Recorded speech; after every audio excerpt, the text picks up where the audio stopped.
في السنة 10 من الهجرة.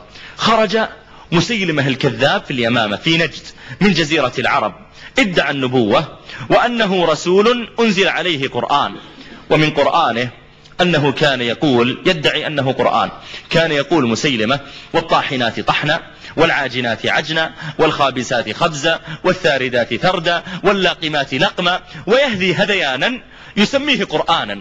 فاستخف قومه فأطاعوه فاتبعه سفهاء رعاع حتى صار له جند وأتباع، فاغتر بقوته واستطال بسطوته، فأرسل بكتاب إلى النبي صلى الله عليه وسلم يقول في كتابه: من مسيلمة رسول الله إلى محمد رسول الله، السلام عليك، أما بعد فإني قد أشركت في النبوة معك، وإن لنا نصف الأرض ولقريش نصف الأرض، ولكن قريشا قوم يظلمون، فإذا جاءك كتابي هذا فاقسم الأرض بيني وبينك نصفين.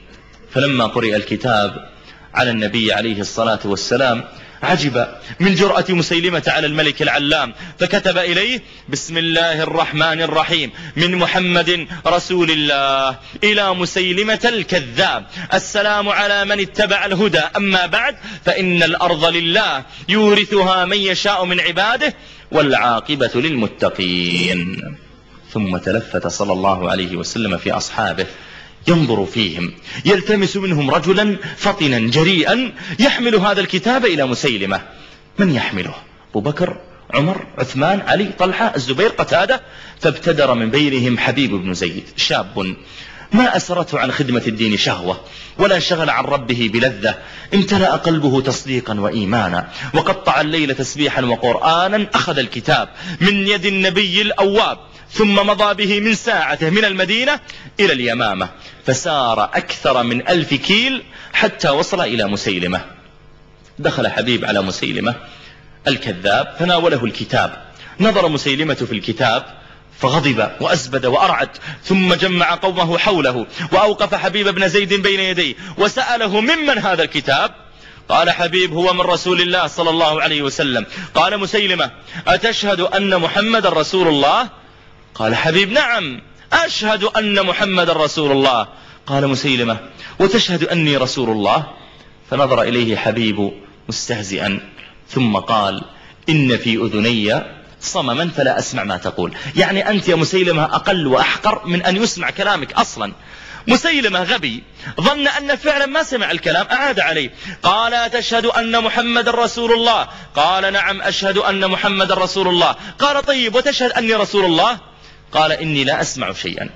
علم مسيلمة أن المسألة فيها سر، فأشار إلى جلاده فأقبل بسكينه وجعل يطعن بها حبيب بن زيد طعنات، وهو يظن أن هذا شاب بين يديه لا يزال غلاما يكفيه طعنة أو طعنتان فيرجع إلى ما يريد مسيلمة. لما بدأت الدماء تسيل من أنحاء جسده قال لمسيلمة: ها أتشهد أن محمد رسول الله؟ قال: نعم. قال: وتشهد أني رسول الله؟ قال: إن في أذني صمما فلا أسمع ما تقول. عندها غضب مسيلمة وأمر الجنود فأمسكوا حبيب بن زيد شاب، ثم أمر السياف ومد لسانه وجعل يقطع لسانه حتى قطع لسانه الذاكر، ثم أوقفوه بين يدي مسيلمة الفاجر والدماء تسيل من فمه الطاهر. ثم صاح به مسيلمة قال: أتشهد أن محمد رسول الله؟ قال: نعم أشهد أن محمد رسول الله. قال: وتشهد أني رسول الله؟ فأشار برأسه في المرة الأولى قال: نعم. قال ثم قال له: وتشهد أني رسول الله؟ فأشار برأسه لا. عندها غضب مسيلمة غضبا شديدا وأمر سيافه أن يقطعه، فقطع يده ثم قطع يده الثانية ثم قطع رجله ثم وقع على الأرض، ولا زالوا يقطعونه أشلاء وهو يئن على الأرض ودماؤه تسيل ولحمه يتساقط وهو ينتفض من شدة الألم حتى مات. نعم مات، قطع لسانه ومزق جسده وكسرت عظامه في سبيل رضا الرب جل جلاله، حتى إذا أوقف بين يدي الله يوم القيامة فسأله ربه قال له: يا عبدي لما قطع لسانك وجدع أنفك وبترت يدك وسفك دمك؟ قال في رضاك يا رب العالمين. وما لجرح إذا أرضاكم وألم، نعم من أجلكم يا رب تنقلب الآلام إلى غرام، والأنات إلى لذات، والبكاء إلى حداء، والدماء إلى مسك وفيحاء. ولئن عذبت يا رب في الأرض فبيض وجهي يوم العرض. عندها يفرح ربه بلقائه ويبدل ألمه بنعمائه، يرفع درجته ويغفر زلته، ولعله يناجيه ربه ويقول يا عبدي تقلب في النعيم كما تشاء، فاليوم أنعمك نعيما لا شقاء معه أبدا، وأعطيك ملكا لا تشارك فيه أحدا. الملائكة يدخلون عليك من كل باب، والنعيم بين يديك يأخذ بالألباب، ولدينا مزيد وزيادة وفرحة وسعادة.